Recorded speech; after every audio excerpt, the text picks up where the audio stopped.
Mahatalanjona ny fitiavanao ay, fitiavana tsy manam-paharoa,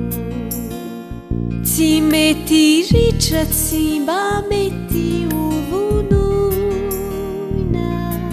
tantara voarakitrao ampo, ny fiainana nasehoana namonjy ny mpanota, borofotsy aikosehina,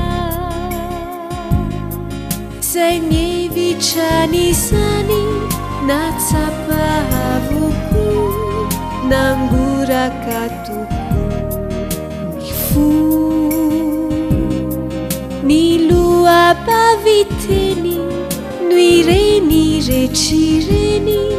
fa tena ty toko ianona.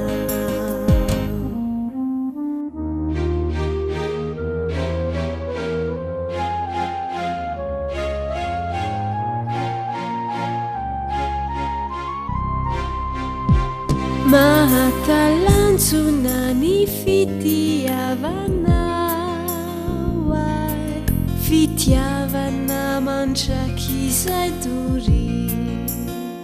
fa na izao irery aza nonania, inoko fahafoinao ny ainao, ny olatry ny ratriza nanjoanao indrindra,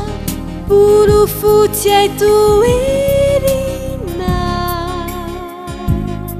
zay ny hevitrany natsapa avoko, nangoraka toko ny fo, ny lohabaviteny no ireny rehetr'ireny, fa tena ty toko ianao.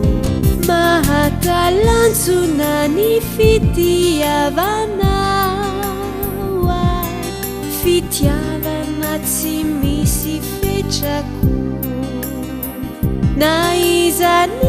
no ilaza sy anambara, tsy misy atakalokony anao,